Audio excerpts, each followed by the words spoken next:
Le festival Fort COSAP connaît tellement de succès qu'il est à peine terminé que déjà les organisateurs préparent l'édition suivante.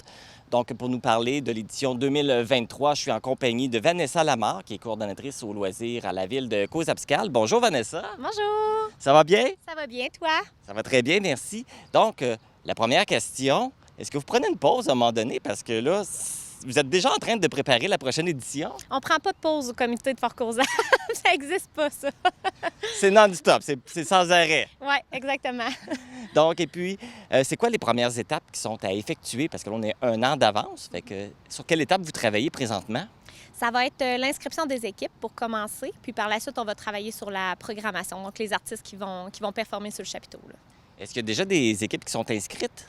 Les 3 gagnants, dans le fond, de cette année, de cette édition-ci, sont automatiquement inscrits pour l'année suivante.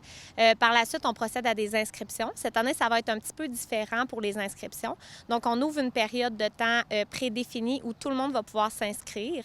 À l'original, on faisait normalement les 19 premiers inscrits, c'était ceux qui allaient pratiquer, dans le fond, pour l'année suivante. Mais là, dans le fond, on ouvre les inscriptions. Tout le monde s'inscrit, puis par la suite, on fait un tirage pour les 19 équipes qui vont participer à l'édition, là. Donc là, si on doit faire un tirage, vous recevez combien d'inscriptions en général? C'est dur à dire parce que normalement, on arrêtait à 19. Dans le fond, on bloquait le formulaire à 19 inscriptions. C'était nos équipes inscrites. Mais là, cette année, c'est embêtant. D'après moi, on est capable d'aller chercher 60 inscriptions facilement, là. Quand même, fait que c'est couru. Les gens veulent vraiment venir participer. Oui, ça se parle un peu partout là, au Québec, là. Donc, on a des équipes normalement qui sont intéressées d'un peu partout au Québec, là. Donc, ça va être intéressant, là. Donc là, mis à part les équipes, est-ce qu'il y a d'autres petites nouveautés qui se préparent pour l'année prochaine?